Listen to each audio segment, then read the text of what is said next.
And welcome, Vijay. It is such a pleasure for me to welcome Professor Vijay Chandru. Um, he is Professor Emeritus at Indian Institute of Science, Bangalore. Many of you would know, he is one of the distinguished scientists India has produced. Vijay did his PhD at MIT in 1982, and then he moved to Purdue University in US as a faculty. He was a professor there at till 92, and then he moved back to India as a professor at Indian Institute of Science, Bangalore. The range of Vijay's expertise and interest is really staggering. His PhD was on computational mathematics in the um, department at MIT. And as you will hear his lecture today, that range of his and interest comes all the way to life sciences. You know, in 2001, Vijay was awarded Dewan Mehta Innovation Award for developing Simputer. Some of you who are old enough would remember it created quite a buzz in the media time. Vijay, along with his colleagues, had developed a Simputer that led to creation of a company. And later on, that company bifurcated in two parts, and one part being Strand Life Sciences. Both the companies he founded.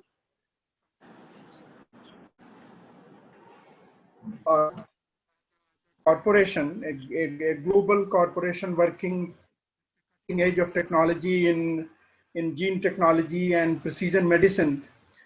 He has been the heading that company, the executive director of that company from 2000 at the time of its formation till 2018 when he retired. He is, as I said, he is a emeritus professor at Indian Institute of Science. He has been awarded many prestigious awards. I will not go into all the list of it, but you know, he is fellow of Indian Academy of Sciences, and he's also a fellow of Indian National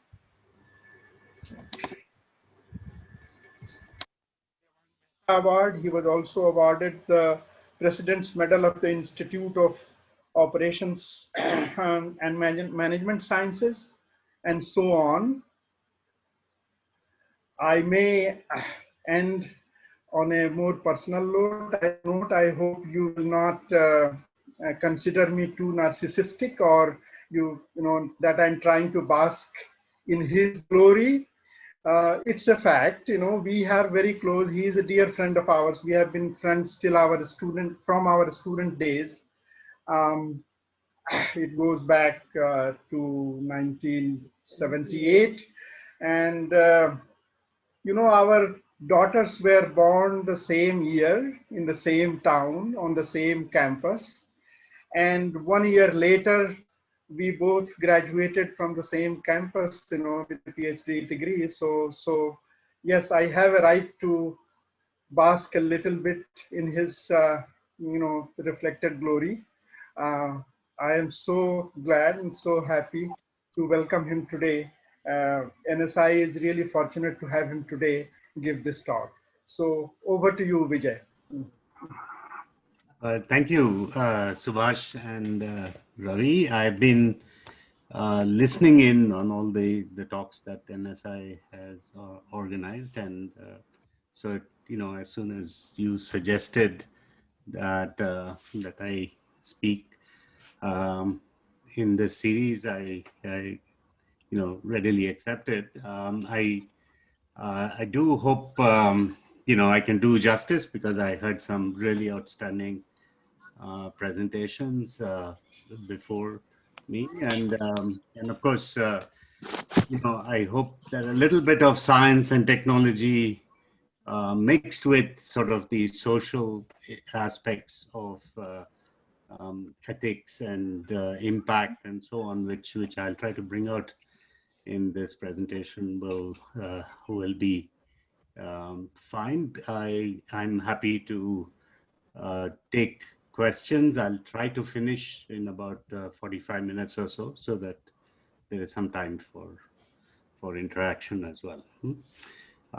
So let me also mention that, of course, uh, as students, it was Ravi's clarity of thinking in, maybe his training in physics that brought that. But we would always have very, very interesting discussions about various topics, including science, and so I'm really. I've learned as much from him as from anyone else over the years. So uh, let me um, let me just try to open up the presentation here, and um, can everyone see it? I'm going to use visuals because some of the scientific concepts are perhaps a little bit easier when there's a visual prop as well. But don't worry about trying to read the text on there. I think I will, read out, verbalize just the highlights. So as I had given the title, I know the double helix to posthuman dilemma. What both Ravi and I experienced while being students at MIT was an interesting way in which science, technology, and society was discussed.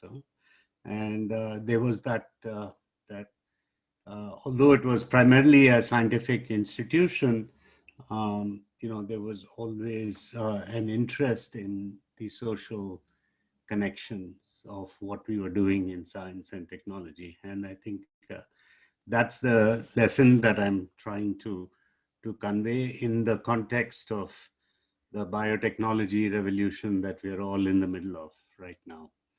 And the the challenge that we have is that this is probably a technology that has the potential to address many of the big challenges the world faces, whether it is health security, food security, environment, or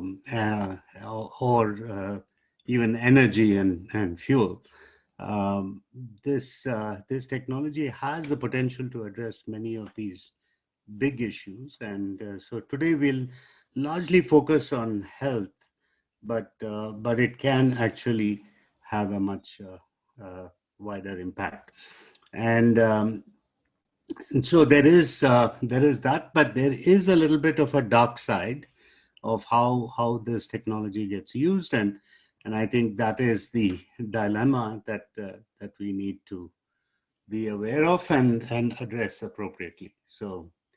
Um, so this let me the the the amazingly sort of positive side of all of these technologies is that uh, there is, as I said, a way that we can address certain types of health issues. And here is, for example, is a patient with Duchenne muscular dystrophy. It is an X-linked disease that affects boys. And in India today, we probably have about, the estimate is between 60,000 to about 1 lakh boys who are affected by this disorder. It's a genetic disease in a gene called the dystrophin gene. And so here is a boy making an appeal for genetic medicine to be approved by the regulators in the US, which actually led, I think this did have an impact in the FDA going forward with the what is called an antisense oligotherapy for exon skipping. But look at the price of the treatment. It's $300,000 per year, right? Of course, in those societies, this is considered uh, a fair price because the cost of maintenance of a patient who has this versus giving some relief is considered a reasonable trade-off. So, but in the context of India, of course, this is going to be an issue, and we'll come back to that, the equity issue. As I said, this gene editing or the genetic revolution um, has been widely understood to be something that can have a tremendous effect on us, on human race, and I think it can vary in impact from crops, so agriculture, to climate change, to uh, you know various uh, infectious disease related issues, to of course human health, and we'll get into primarily the human health side, but there are many other applications. Um, where is this dark side, and what are we so worried about? Well, this gene editing technique, um, which just got the Nobel Prize, was actually used in 2018, and I gave a very similar talk as this one to a group of policy folks who were very concerned about what had occurred in China in 2018 when He Jianxi, the scientist, had used gene editing to edit the genomic code in embryos and implanted those embryos in an in vitro fertilization, and the mother was expecting twins, and he was so excited because there was so much pressure on using gene editing in these types of applications that he wanted to be the first. And so he announced this in a conference in the US in 2018.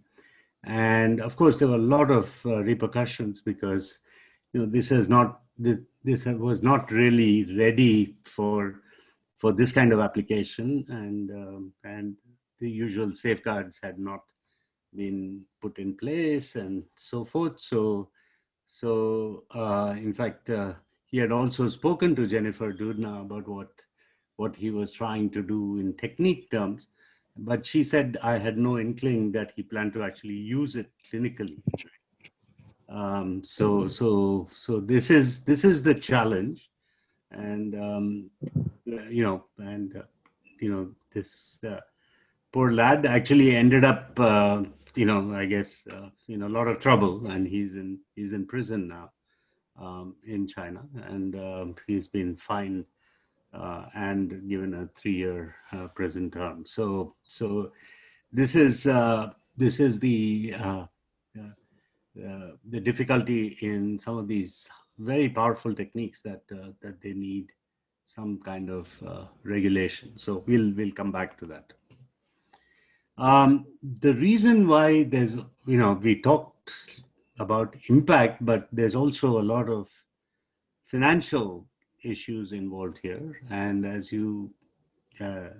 as these numbers, jump at us, whether it is the future of genomic medicine that Goldman Sachs projects will be just in North America will be close to $5 trillion. And and also just even if you look at genome sequencing, which was the earlier sort of technologies that were developed, President Obama had pointed out that for the $5 or $6 billion that had been invested, the economy had benefited about $1 trillion. So these are big numbers, and I think so. These technologies do create a lot of social and corporate interests and so forth. Why is this technology so influential and so big in its impact? Well, I love this old fable. At least in the South, we call it the Pal Paisam fable. Of course, the mendicant who comes and pleases the king, and the king says, "I will reward you whatever you want." And he said, "Give me 1 grain on the first square of the chessboard, and then keep doubling it, right?" And the king, of course, is happy to grant the wish, and but then uh, you know suddenly realizes after a little point that there is this is impossible to meet, because even when you get to the half of the chessboard, this has reached about 4 billion grains, and then if you had to go to the full chessboard, it would be the mound of grain would be taller than Mount Everest. So there just isn't enough grain. So this exponential growth is something that is that is in these technologies. Now let me explain what we mean by that. If you look at electronics and computing, by 2006, the cost um, of electronics had really come down by a factor of 4 billion, which is so it entered the second half of the chessboard in terms of improvement in technology by around 2006. With genomics, it has entered it in around 2017 or 18, and I think so these are technologies which can have obviously a very large impact. I have 1984 George Orwell there to point out that in some ways the nightmare scenarios with these technologies are 1984 for electronics and communication, and how we are seeing information being used in a very authoritarian way, and Brave New World to denote what could happen with genomics and biotechnology if you're not alert and careful, right? So um, so I won't belabor this, but I think you get the idea that essentially this is the impact that is creating on Moore's law side, all that we see with artificial intelligence and so forth, and on the genomic side with precision medicine, precision farming, and gene therapies, and now gene editing is going to play a major role as well, right? So if you actually look at this from a historical timeline, it is really quite remarkable that in some ways computation and molecular biology have actually been very coincident in the history of technology. And in some ways, there's been some sharing of intellectual creativity that has gone across these two fields. And so while I started out, as Ravi pointed out, in my training as a computational scientist, I think the switch to biology and the back and forth has not been that surprising or that difficult, because I think in many ways these ideas have been progressing concurrently. And I think what is important in the story of genomics is that by about 1990, you're already using certain types of sequencing technologies to understand the code of genomes, and particularly by then we are able to do the genomes of bacteria and various microbes. But uh, then there is a thought that we should go do something big. It's like Chandrayaan, some moon project, right? It's let us sequence the entire genome of a human. I'll, I'll, I'll tell you why this is kind of a very ambitious project, and in a couple of minutes. But it took 13 years. It took several countries, and it took about $3 billion, or about you know roughly about 20,000 crores to actually complete this project. And then of course, once that project was complete, many ideas started cropping up. And I think we at 2012 or so, we are at a situation where CRISPR, gene editing, comes about. And there's also a commitment made by President Obama and various other international leaders to start sequencing and understanding the genomes of their citizenry, to see how that can help with the health of their citizens, right? So just to understand the terms that we are using, and just to get a very breezy and quick view of genes and genomes and molecular biology, these pictures might help a little.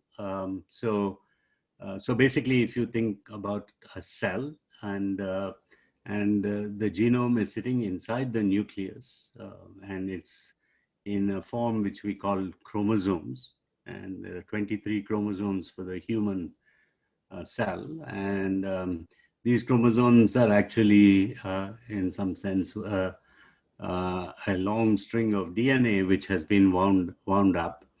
And so when you unwind it, you see the DNA.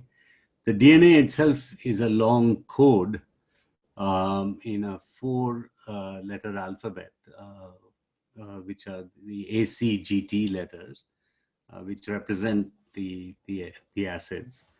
And inside the cell, there are proteins, the polymerases and the ribosomes, which help uh, decode what is in the genomic code, and manufacture cells which manufacture proteins which are needed by the body, right, and by the organism. And some of these proteins are also reused in the cell itself. And so this is the factory, that operates within the cell. So what really interests us is this DNA, which is sort of the genetic code of life, right? And as I said, this is in the form of about 23 chromosomes, and sometimes you can see that there could be some damage in the chromosomes itself. And so, for example, Down syndrome happens because there's a trisomy in chromosome 21, right? Or so things like that can occur. Um, Now, when you start looking at the code in the DNA, what you see is that there are fractions of or some small portions of the DNA which actually represent what are called exons, and these are the protein. These are the sequences that code for the protein that's going to be manufactured, right? And the others are the introns, which right now we don't really have a good understanding of why they are and what they code. But we, except for a few um, cases where we understand that they're needed for certain operations, um, like the start and end and so forth, right, of certain coding regions. Now, if you were to actually sequence this whole DNA code and write out and print it out in a book, right, that you could call that book the Book of Life, right, with the 23 chapters, which has the 23 chromosomes, and then you basically have the code, right, of the organism. Now, if you were to actually print this out, physically print this out, and this is a group at Leicester in England that have printed this out, it turns out you need about 130 volumes, right? Because this is about three 3 billion letters, and it's actually 6 billion because it's double-stranded, although the two strands are related. So, but if you actually print out the whole thing, it's about 130 volumes, as I said. The beauty of having this reference genome is that now you can take a person who has, let's say, some disorder, and you can take their DNA code and compare it against the reference code, right? And you might see that there is some difference between the reference code and the individual's code, and that might give you a clue as to why the disease or the challenge or the trait that this individual has is, you can get an explanation of that, right? And it's a difficult problem computationally, but it's not too bad. You can actually solve this problem these days in with the computational powers that we have in half an hour or so, right? And you can find all the differences, all the variants, as we call them, in the sample of the individual. So, and this is what is the beginnings of, or this is the trigger for precision understanding and precision medicine, right? So here, for example, and normally when you sequence an individual's DNA, you don't just sequence one copy of the DNA. You take many cells, and you will actually get multiple copies, and you would sequence maybe 50, 100, sometimes up to 1,000 copies of the DNA. And when you place that below the reference genome, you will see that there could be some variations, right? So in this case, because you see the reference genome has an A, but in the individual's genome copies, there are few T's and a few A's. So that tells you that perhaps one parent has given, um, you know, the normal A in this position, but the other parent's genome has provided a different letter here, the T, which is replacing the A. So this is called a heterozygous variant, and and or you could have it coming from both parents, in which case you call it a homozygous variant. And so these types of variants can be read off from the code that the individual patient, or the subject may exhibit. And then we have started compiling lists of all of these variants that show up, let's say, in the Indian population, in Chinese populations, in Caucasian populations, and so forth. And there are many such lists, and it goes into the millions, right? But this data is being carefully recorded, and in some ways, these are maintained as public goods by the National Institutes of Health in the US and the European bioinformatics agencies as well. And that's very useful. And in India, we're just starting to build our understanding, and we will similarly have public databases or open databases to look at.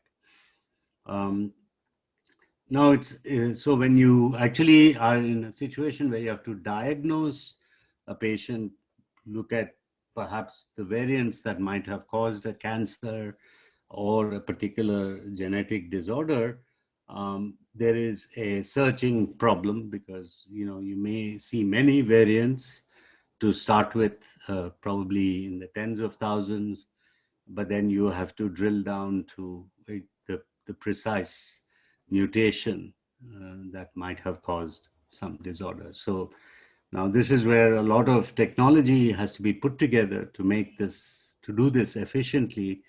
And today, many labs in India as well will be able to give you results within, in an emergency, it can be done in a couple of days, but typically it would take about a week at least to arrive at this. Now, these have become approaches that were, just 10 years ago were breakthroughs. I mean, so there was a child called Nick Volker who was diagnosed through this analysis of a certain type of immunodeficiency, and his life was saved by realizing what the disorder was and being able to do a bone marrow transplant that saved him. This became written up as a series of news articles, and actually won the Pulitzer Prize about 10 years ago in Milwaukee, right, in Wisconsin. Another very, very famous case of genomics and genomic diagnostics, and what could be done once you could analyze a situation, was the Angelina Jolie story, where she had lost her grandmother, her mother, her aunt to breast and ovarian cancers, and she had lineage that was of Jewish Ashkenazi background. So the Ashkenazis actually do have a genetic predisposition for these cancers, and she discovered that she was in the same category. And so she took some drastic actions. She actually, once she had finished her childbearing, she actually took the option of some corrective surgeries, and I think she talked about it and went public.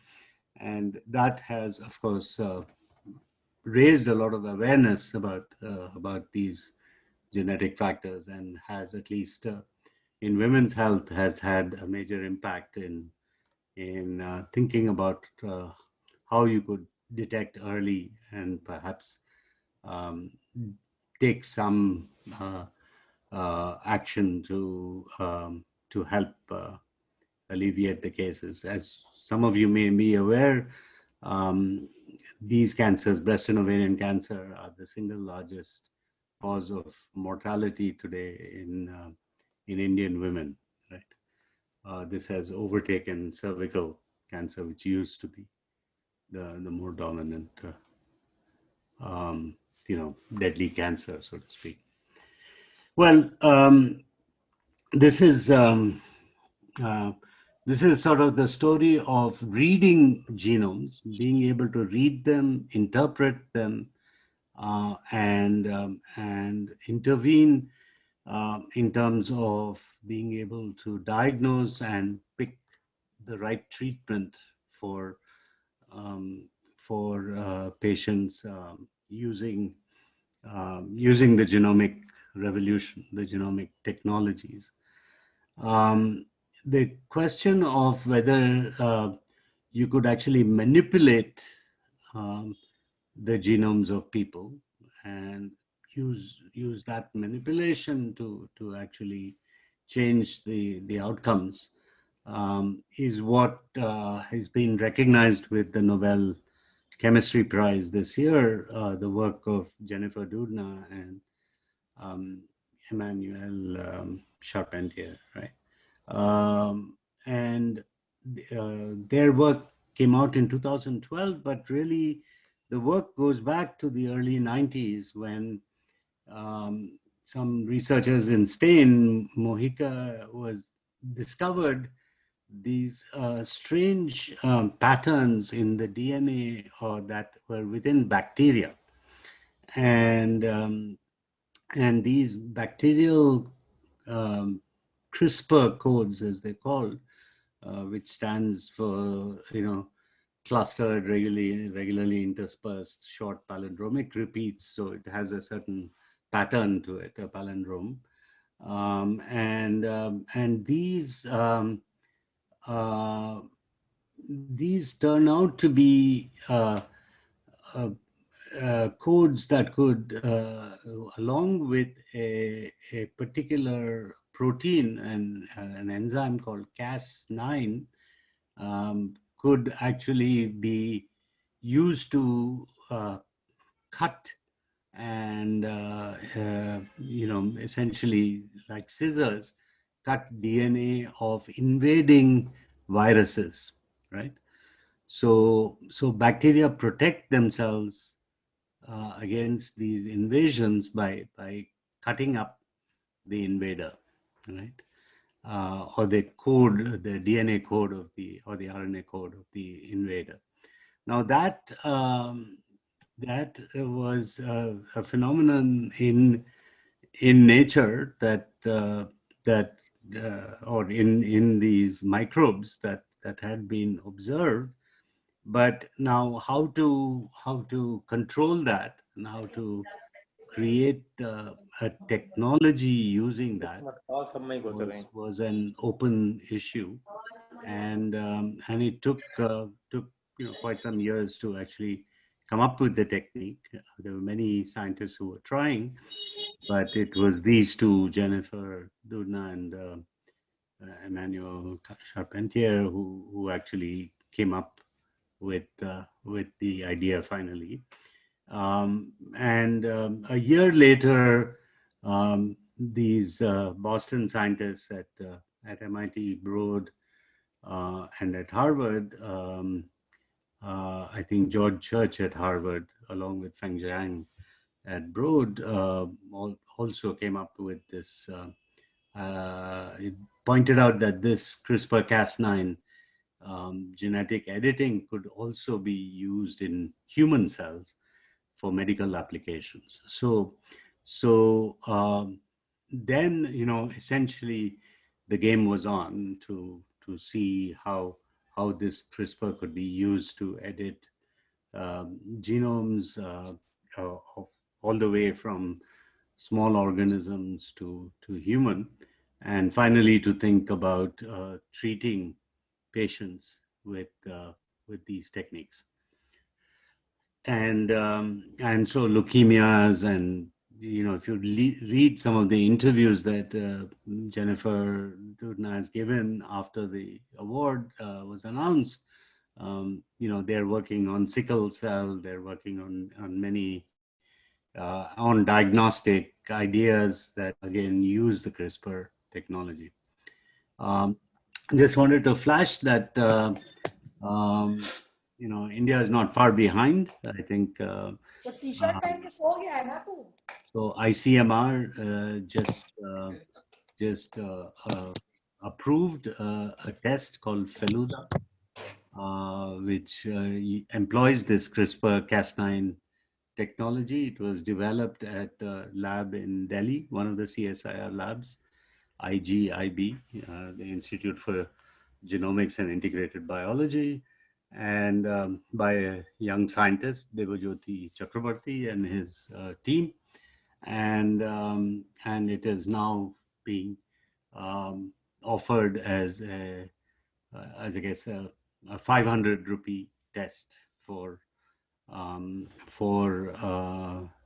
COVID-19, and it has uh, slightly better accuracy than the RT-PCR test. So I think there is some excitement about this new test, and if we can, I guess, manufacture it quickly enough, the quick kits and so forth, this might be a preferred test in the days to come.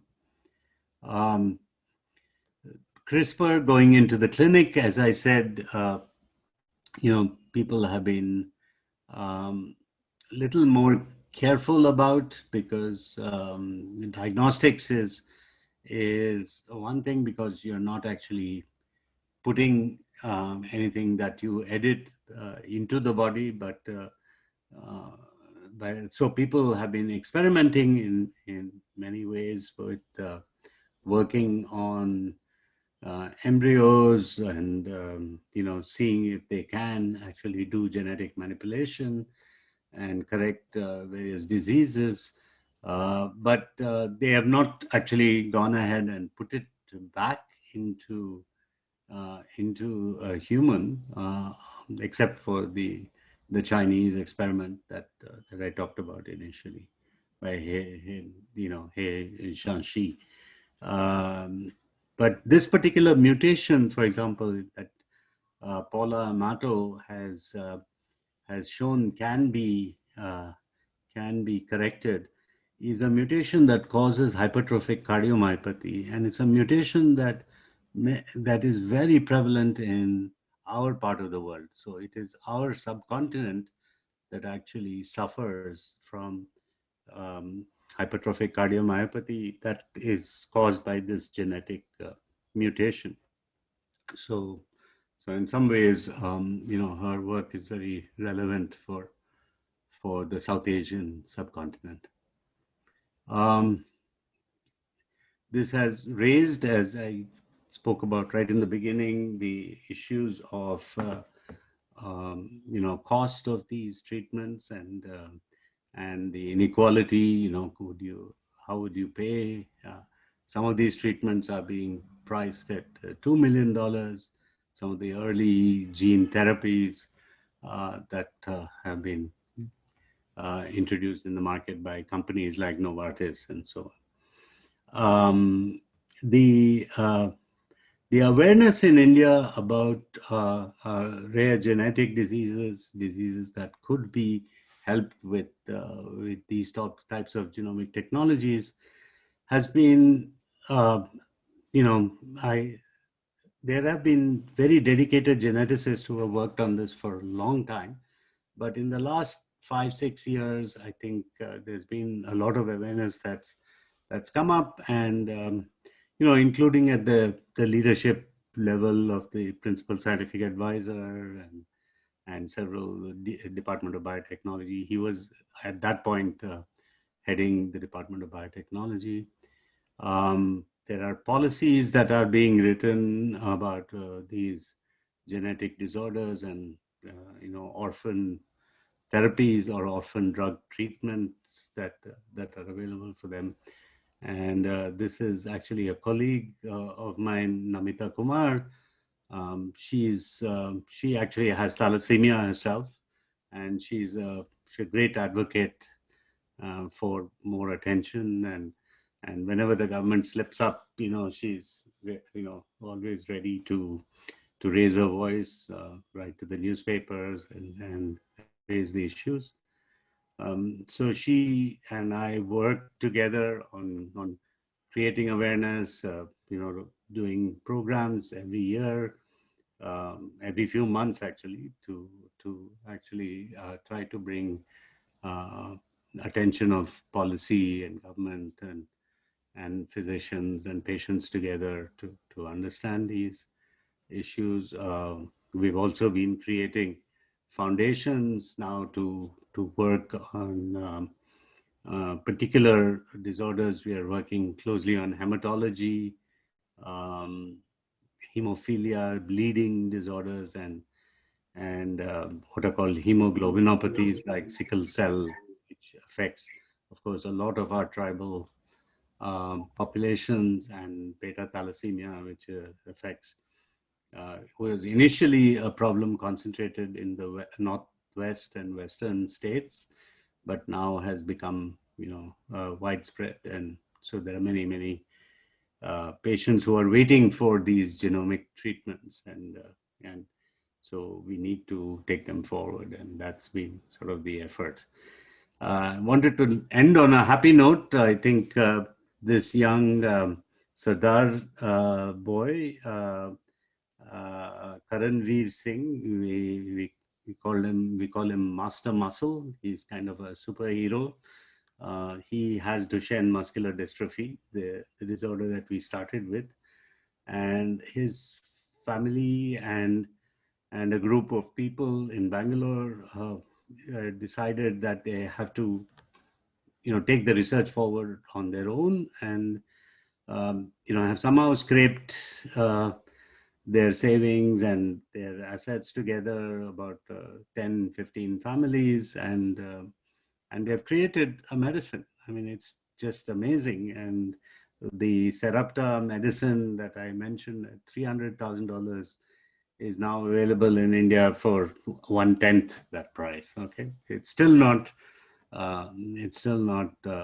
you know uh, affordable from a large public health rollout, but a great progress has been made, and Karanveer is on this medicine, and now DCGI has permitted clinical trials to start. So we will be seeing this rollout shortly.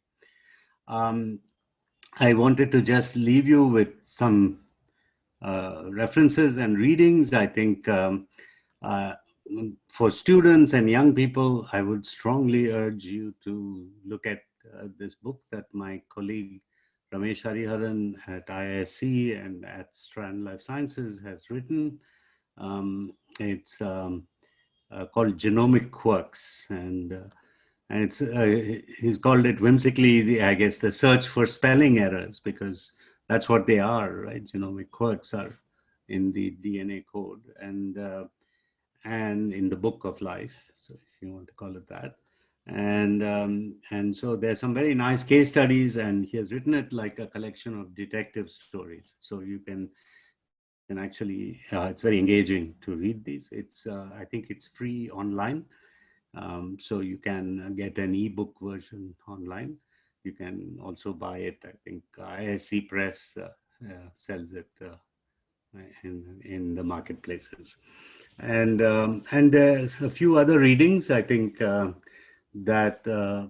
might, if you want to get deeper into some of these topics, of course, on this posthuman dilemma and Aldous Huxley and so on, Francis Fukuyama has written. That's almost a 20-year-old book.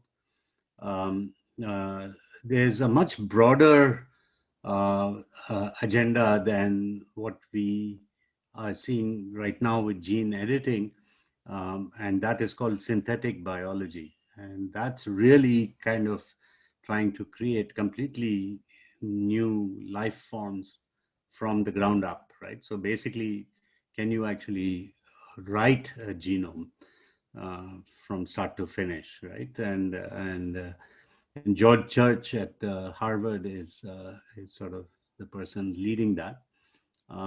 effort. And so how synthetic biology will reinvent nature and ourselves is the title of that book. Um, and there's also some extraordinary things going on, not just in genomics, but in various aspects of molecular biology and nanotechnology. And this is a collection of stories of what the book title is The Age of Living Machines. Susan Hockfield, who is the president of MIT, has just published this book, and this is sort of a very futuristic view of what might happen um, with with androids and so anthropomorphic biological systems, right? Which and finally, the CRISPR itself. I think Professor Doudna at Berkeley, as a, I think I said in the blurb for this talk, was haunted by a dream in which Adolf Hitler appeared and, wanted to know the recipe of CRISPR. And if you look at Professor Doudna, you can see that she's very Aryan looking. So, you can imagine what Hitler probably wanted in her dream, to create an Aryan race using eugenics. But I think there's also now been a reaction to CRISPR, and there are and people are looking at how to actually reverse the effects of certain gene editing technologies in case it is misused. But this is the usual way in which technology and science moves forward. So there have to be checks and balances, and yet this does represent progress. And I think, and I wanted to bring out the fact that it's very important progress for people with genetic disorders, and I hope I've conveyed that. Thank you. So I think this governance we've talked about a lot. So Yeah. let me just stop there. Many thanks, Vijay, for this beautiful presentation. Thank you. To be very frank, when we started this presentation, personally, I'm talking about myself. When we started this presentation, the genetic seeders was looking very some mysterious type of thing. And when you at the end of presentation, things are simpler for me at least. So I think we are open for questions and comments. So please, I requested everyone to enter their questions in the chat box. But if you have questions, you can just ask it straight away. Please, open for questions and comments.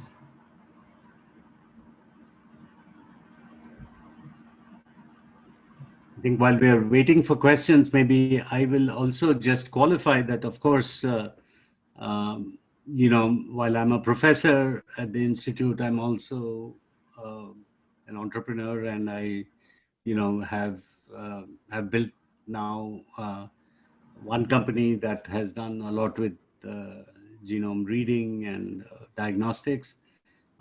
But I'm also involved in some companies that are exploring the use of CRISPR.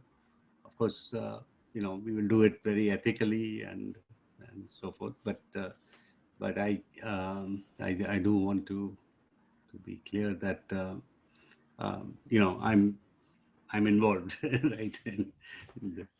Right. It is very interesting to know that in India also some scientists are there who are working on it, and you enjoy that. Absolutely. About that, yeah, really. Yeah.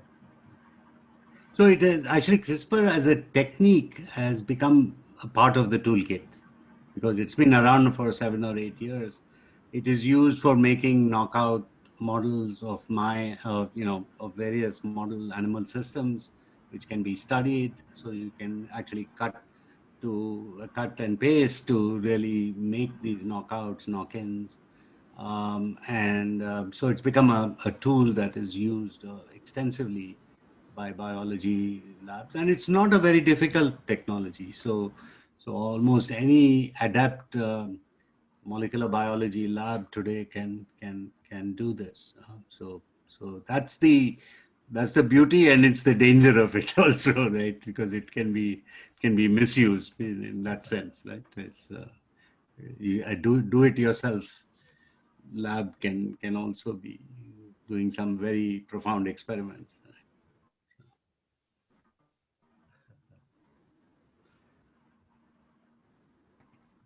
Vijay, I have one question. Can I ask? Please go ahead. Okay. Please. UT, you go ahead. Yeah, I am UT actually. I am US Tiwari actually, Yeah. and I work at Indian Institute of Information Technology, Allahabad. Right. It was a very interesting talk as such, and unfortunately, I work in an area which is called cognitive computing. Right. And that we have always a discussion with my colleagues, saying that you see, if you have a very bottom-up view, then it will work. I will always say that it will not work. And especially for if you take a conscious living being, most of the experiments have been done on plants and, other kind of things, where we have generally one kind of direction from the bottom up. Right. But if you see the theory of evolution talks about another approach of theory of natural selection. So any random mutation may not be naturally selected and will not persist for a long time in a given this one. So when you take a top-down view and a systems view of human mind, and therefore we say that even if you think, by thinking you can change. And some of the experiments on brain have said that if you have an area which is a lesion in the vision area, then there's some auditory cortex can take up the role of even vision area. Sure. So that kind of change happens within a life. So what is your viewpoint about this? Absolutely. So let me try to respond. I think you brought up an important issue. I think, it's very difficult to say that you can change things at the DNA or genetic code level, and that's actually going to completely change the organism, because as you point out, the organism is a real symphony. It's a even if you take an organ, it's a very, very complex system. Even at a single cell, it's a very complex system. So have you actually, just by addressing genomics, what do you think you can really affect? Now the thing is that there are a few things you can do and a lot of things that you can't do, right? And I think it's important to realize that. And so I think the few things you can do is that's why I picked what are called monogenic genetic diseases to focus on, where you know that there is a particular variant that and is the single cause of the entire sort of challenge that develops in that patient. So if you can address these monogenic disorders, that there a genetic intervention might actually work. If and these there are probably several thousand such disorders that we know of. I think in cancer, which is manifest genetically, right? Because what happens in cancer is actually the mutation in the cancer cells. The DNA is mutated from your normal, what you're born with, what is called the germline DNA. And so it is actually a genetic disease. And so again, what you can do with cancers is certain recognition of what treatments might work better than others, and so on, and that is what is done today in cancer care. If you can actually get understanding at the genetic level. So yeah, I think I completely agree. The other type of work we have done at Strand is we've actually built a model of the human liver, right? And we did this. It was a huge undertaking because we actually built a mathematical model, and it is now used at Biocon at Syngene International for doing predictive toxicity in the liver, right? Of seeing how chemicals can cause toxicities and so on. And that's a systems biology model. It's a very complex, it's about 200 cascaded differential equations representing various fluxes. And you have to run a large simulation to try to see what the pathways are and so on. And ultimately sort of the mind body interface that you work on, I think, and health is a very complex thing, and I think we'll have to continue to see in what ways we can make this understanding improve.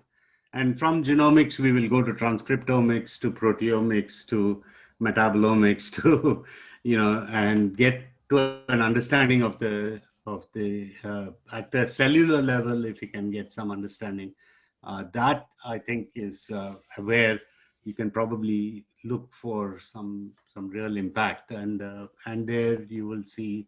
And then when you go beyond cells, you're looking at a whole immune system, which is like armies, and there's a game theoretic sort of, and we are seeing this with COVID. It's a very complex. Immunology becomes very, very complex, and so on.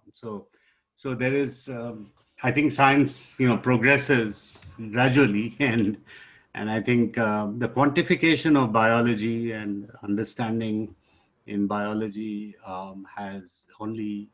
is in the early stages, and I think it's as Donald Knuth, the famous computer scientist, always said, it will take 500 years to really fully address biology, but I think we're starting to make some early steps.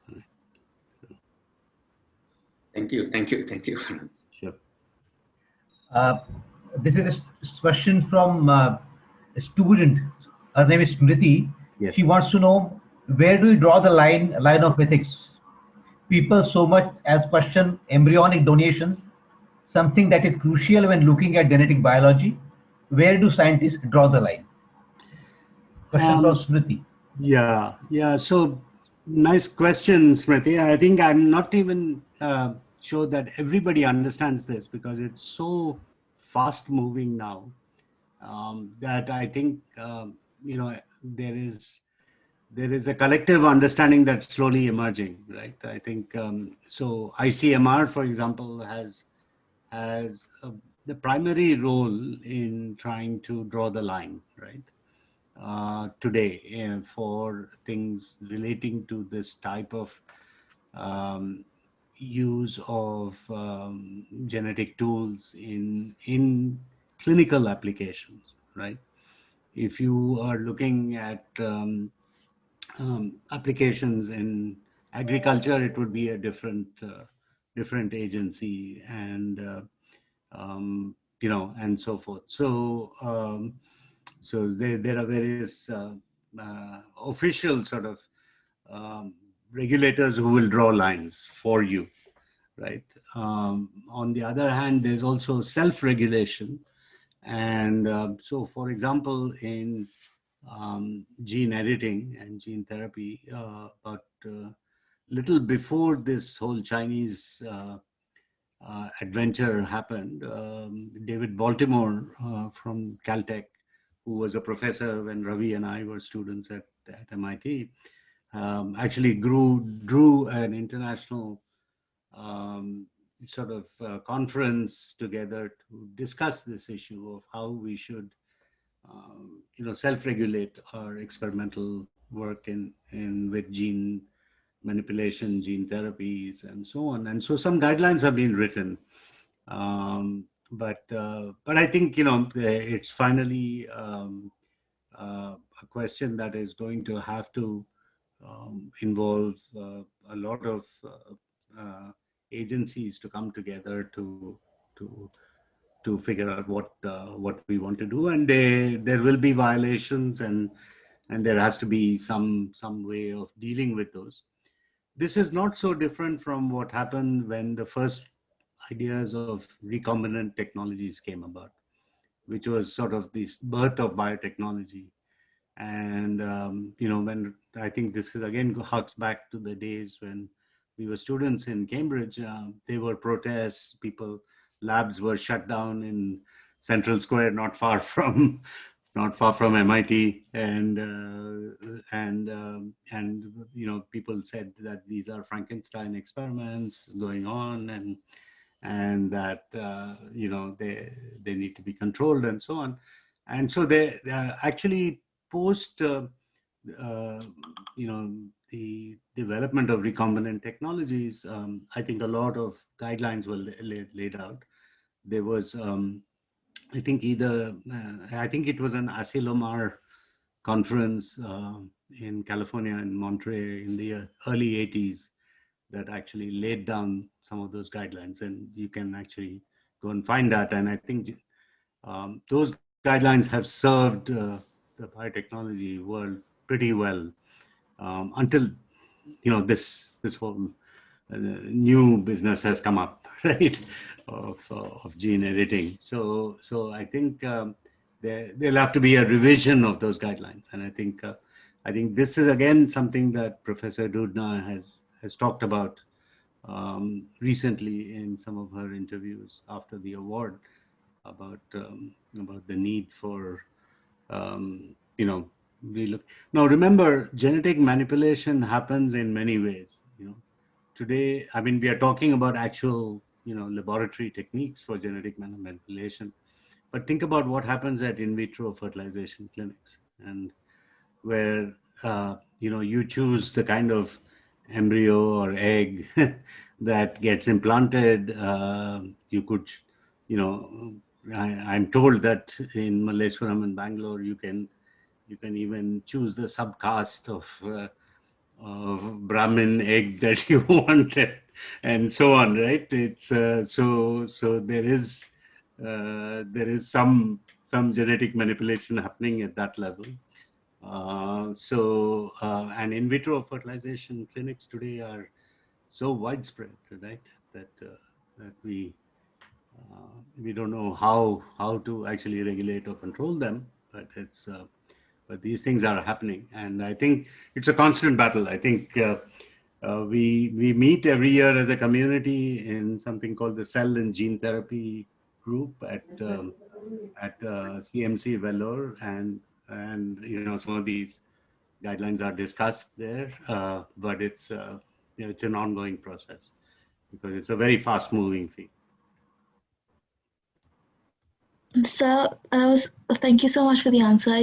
Because you mentioned the castes and all, I really wanted to know how you think that would go going forward. I think that's a much broader societal question. I'm not sure I'm equipped to really fully answer that. It's an opinionated question. I'm sorry, but an opinionated question. An opinionated. No, I'm sorry. I didn't quite understand what you were asking. I just wanted to know your particular opinion on this, because there's a bit of research I've been doing. I see. So if you ask me for my personal opinion on this, I just I find a lot of things happening, whether it is at the IVF clinics or diagnostic clinics and so on, today really needs to be better regulated and standardized and so on. And I think a lot of health decisions today that are being taken are not not at the quality level that they need to be. So I would really look for more and better regulation for anything to do with health related enterprise, right? And I think it's really been sort of a runaway um, sort of industry in some sense that we see in effect, right? So I would like to see much more, you know, attention paid to regulation. Thank you. There is a question from Professor Anil Sadgopal. He studied at Caltech. He is a former molecular biologist. Oh, and he wants to know what if the world's largest and most powerful corporation hires gene editing scientists and gets them to modulate human genome to make them accept fascism. How would this endeavor be stopped? That Anil Sadgopal what wants if to the know. world's largest and most powerful corporation hires gene editing scientists and gets them to modulate human genome and make them accept fascism? How would this endeavor could be stopped, if at all? Yeah.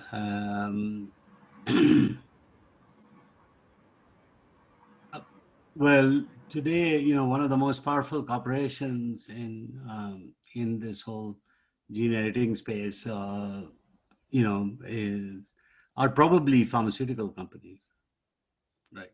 They are probably today have the wherewithal to almost do anything. They also probably have the wherewithal to also influence policy. And I'm, you know, I'm not really talking about the Indian pharmaceutical companies. They are small players compared to some of the big global ones. What how would this endeavor be stopped, if at all? I think finally, you know, I think there will be whistleblowers, and I think you know, there are you know, there will be somebody who will question and take this up. You know, whether one never thought that you know, the tobacco companies could be taken on, but they have been. You know, when Eric Topol, the cardiologist at the Cleveland Clinic, found that his patients who were taking Vioxx were dying of cardiac problems, he went and investigated how Merck had actually not published some data in the clinical trials, and actually Merck was lost the battle in the courts, and Eric, of course, had a problem. He had to move out of Cleveland Clinic because of the pressures probably brought on. But he's doing all right. He's at Scripps now in San Diego. So I do think there will be whistleblowers if anything of this nature would to be taken up. But can it be done? That specific acceptance of fascism, I don't know how that could be actually engineered. But I think certainly traits of various kinds could be engineered using gene editing, and you know, we talked about Aldous Huxley and George Orwell and so on as foretellers of science fiction sort of stories that are playing out. Another is, of course, the Blade Runner guy, right? What's his name? Who wrote I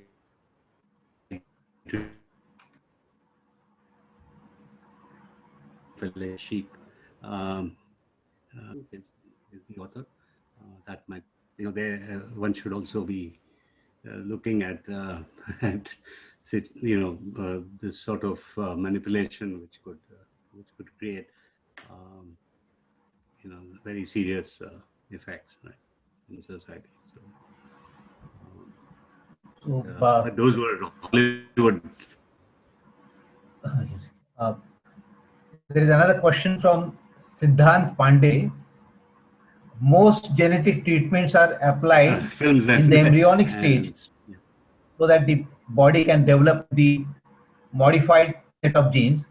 Are the methods of gene therapy or CRISPR gene editing, for that matter, applicable later in life?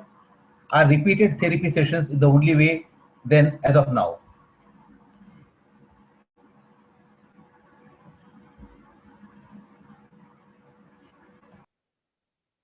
Right. At embryonic stage, that today is not actually being used. What is being used at the embryonic stage is to select embryos that might be more viable than others, or may look. You may sort of try to test whether you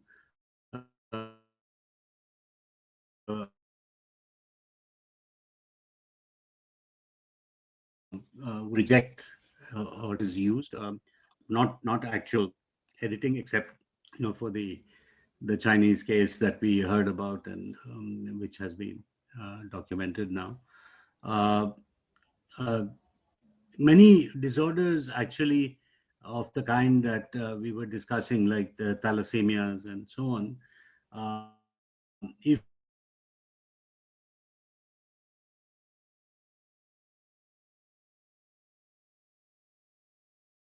done at an early stage of life, you can a child, as long as you can get a good match donor, and if you do it within like the first year or first couple of years of the child's life, you can actually cure the disorders. So basically, you're implanting a donor's genetic code into the stem cells of the child. Later in life, there is a technique which is called gene therapy. So the first sort of adult gene therapy trials in India are just beginning at CMC Vellore. They will be treating hemophilia A and hemophilia B treatments. Here, essentially the treatments will involve certain viral vectors that have been disabled as viruses, but can carry genetic payload into the cells and actually help the cells perform better, and which could actually improve clotting factors and so on, which would be needed for the hemophilia patients. So the first clinical trials that have been approved will be at CMC Vellore, at the Center for Stem Cell Research there. So these treatments can work in older patients, and that's what is exciting about for these monogenic disorders. Ravi, you want to add something? Vijay, thank you for beautiful talk. I have two curiosities as a layperson. Probably it relates to this connected with the clinical chain. My curiosity is how much the environment of a cell can affect the processes inside the cell. So kind of genetic kind of thing that you have been talking about, the codes and so on. Right. Suppose mutations happen, how much the environment of a cell can stop or accelerate the process of mutation. And a related, yes. A related curiosity is about, I mean, I must confess that I watch a lot of B-grade sci-fi Hollywood movies, and one of the movies that some chemical affected the protagonist in that movie is her brain, and the brain uses only 5 or 6% of the neurons, but she started using more and more of it and became immensely powerful. And by the time she started using 100% neurons in the brain, she became God-like, power, So, I mean, do we know, does science know we use only 5 or 6% of neurons in our brain, and rest of them do they act as environment, or are they completely inert? I'm sorry, I really am not enough of a neuroscientist to claim to know answers there, but I do think your first question of what the environment in the cell might do, and how that might affect how the genetic manipulation actually works, is something that you will naturally have to first test in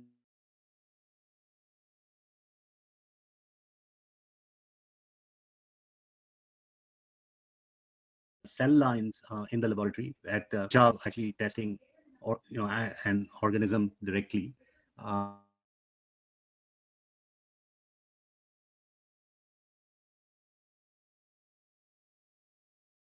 And so basically think of an idea, then test it in vitro with cells, then put it into some animal systems, and then now we're also looking at spheroids and organoids and so on, various, depending on which organ the cells may be part of. And so you could do various levels of testing before it actually taking it into human, or taking into. And that is one of the reasons why this is a very long gestation science, right? Because the experimental work has to be done carefully and in stages, and this process has to be followed, and that's part of the regulatory requirement, that you cannot pass the regulatory hurdles unless you've done it at this testing at various preclinical and then clinical levels again. Like right now we're talking about all these vaccine trials, right, because of COVID, and I think that process is very important if you really want to come out with a safe and efficacious treatment idea, right? So yeah, that's Just Ravi, one thing. I mean, this 10% neuron active theory has been debunked. right. So there is a theory. In Scientific American, there is one article which talks about this 10% theory is not really correct. All the neurons work, and therefore, and they remain active. If they are not active, then it will be dead. So therefore, neurons has to oscillate, and will get some. You can always get some EEG even when you are sleeping.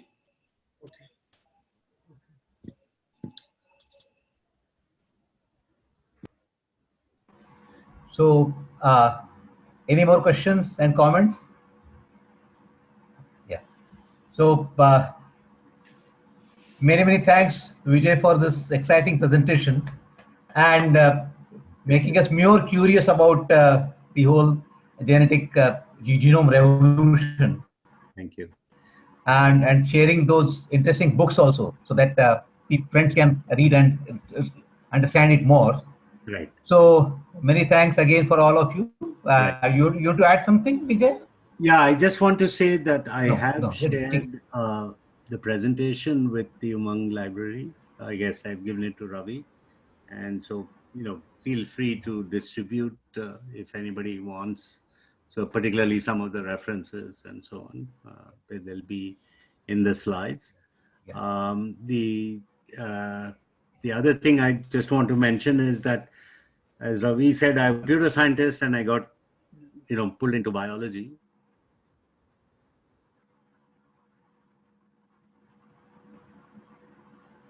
And that was and I used to play basketball with some students and young faculty at IISc when I first got there. And then suddenly at the end of the basketball game, one of the young professors, Raghavan Vardarajan, said some of his students wanted to learn some computational ideas which they needed to study the structure of of proteins, macromolecules, and so they came, and I started working with them, and then finally I said, "Will you teach me some biology?" And then so by the mid '90s we were working, starting to understand each other. And then finally one day I asked Raghavan,